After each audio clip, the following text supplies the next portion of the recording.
రావట్లేదు గానీ రైతు భరోసా పథకం డబ్బులు మాత్రం వస్తున్నాయి. ఇప్పటికే 1-2 ఎకరాలకు రైతులకు డబ్బులు విడుదల చేసిన ప్రభుత్వం మంగళవారం 3 ఎకరాల రైతులకు కూడా డబ్బులు విడుదల చేసింది. బుధవారం 4 ఎకరాలున్న రైతులందరికీ ఒకేసారి బటన్ నొక్కడం ద్వారా మనీ విడుదల చేస్తామని, అకౌంట్లో జమ చేస్తామని వ్యవసాయ శాఖ మంత్రి తుమ్మల నాగేశ్వరరావు తెలిపారు.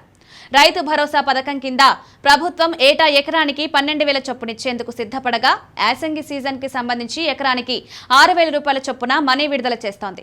ఈ డబ్బు ఖచ్చితంగా లబ్ధిదారుల అకౌంట్లలో జమ అయ్యేలా జాగ్రత్త పడుతున్న ప్రభుత్వం బటన్ నొక్కడం ద్వారా మనీ ఇస్తోంది. తద్వారా మధ్యవర్తుల లంచాలు, అక్రమాలు, అవినీతికి అవకాశం ఉండదని భావిస్తోంది. ఒకేసారి అందరు రైతులకు డబ్బులు విడుదల చేయవచ్చు కదా, ఇలా విడివిడిగా ఎందుకు విడుదల చేస్తున్నారని అనిపించవచ్చు. దీని వెనుక పెద్ద వ్యూహం ఉంది. ఒకేసారి విడుదల చేస్తే ఈ పథకం గురించి, ఈ డబ్బుల గురించి మీడియా, ప్రజలు ఆ ఒక్కరోజే మాట్లాడుకుంటారు. అలా కాకుండా రోజు విడివిడిగా రిలీజ్ చేస్తే అప్పుడు ప్రతిరోజు ఈ పథకం గురించి మీడియాలో చర్చ సాగుతుంది. ఇది ఫ్రీ పబ్లిసిటీ లాగా ప్రభుత్వానికి ఉపయోగపడుతుంది. నిజానికి రైతు భరోసా పథకం కింద ఒక్కో రైతుకి సంవత్సరానికి 15,000 రూపాయల చొప్పున ఇస్తామని కాంగ్రెస్ ఎన్నికల్లో హామీ ఇచ్చింది. తీరా అధికారంలోకి వచ్చాక ఖజానాలో డబ్బు లేదని, నిండా అప్పులున్నాయని చెప్తూ ఏటా 12,000 రూపాయల చొప్పున ఇస్తామని చెప్పింది. ఈ ప్రకారం తొలి ఏడాది ఇచ్చింది కానీ అర్హులైన రైతులందరికీ ఇవ్వలేకపోయింది. 4 ఎకరాల్లోపు రైతులకు మాత్రమే ఇవ్వగలిగింది. ఈసారి మాత్రం అర్హులందరికీ ఇస్తామని అంటోంది. గతేడాది ఈ పథకం అమలు చేయడానికి, డబ్బులు జమ చేయడానికి నెలలు పట్టింది. ఈసారి మాత్రం అలా లేదు. ఖచ్చితంగా 9 రోజుల్లో అర్హులైన రైతులందరికీ డబ్బు జమ చేస్తామని ప్రభుత్వం చెప్తోంది.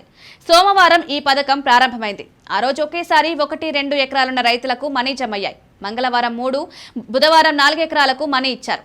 ఈ లెక్కన చూస్తే 9వ రోజు నాటికి, అంటే వచ్చే మంగళవారం 24వ తేదీ నాటికి అందరు రైతుల అకౌంట్లలో మనీ జమ చేసే అవకాశాలున్నాయి. గతేడాది 4 ఎకరాల లోపు వారికే మనీ ఇవ్వగలిగిన ప్రభుత్వం ఈసారి మాత్రం అర్హులైన రైతులందరికీ ఖచ్చితంగా మనీ ఇస్తామని అంటోంది. ఇలా చేస్తే గొప్ప విషయమే అవుతుంది. ఎందుకంటే పక్క రాష్ట్రమైన ఆంధ్రప్రదేశ్లో ప్రభుత్వం గతేడాది అన్నదాత సుఖీభవ ఇవ్వలేకపోయింది. ఈ సంవత్సరం ఇచ్చేందుకు సిద్ధమైంది. అయితే అక్కడ ఎకరాలతో సంబంధం లేకుండా అర్హులైన ఒక్కో రైతుకి 20,000 రూపాయల చొప్పున ఇవ్వాలని నిర్ణయించారు. దాంతో పోల్చితే తెలంగాణలో రైతులకు చాలా ఎక్కువగా మనీ ఇస్తున్నట్లే. ఈసారి రైతు భరోసాని ఇంత పక్కాగా అమలు చేస్తూ ఉండడానికి బలమైన కారణం ఉంది.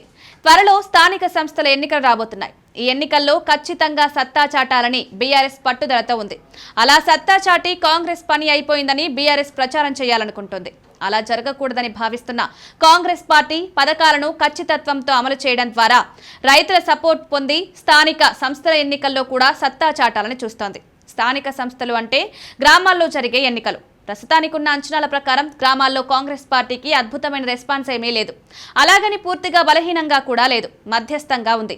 ప్రధానంగా గ్రామాల్లో పథకాలు సరిగ్గా అమలవ్వట్లేదనే వాదన ఉంది. కానీ పై స్థాయిలో పథకాల అమలుకి ప్రభుత్వం బాగానే డబ్బులు కేటాయిస్తోంది. అవి లబ్ధిదారులకు చేరేలా చేసే విషయంలో కొంత సమస్యలు ఎదురవుతున్నాయి. వాటిని సరిచేసుకోవడం ద్వారా తామే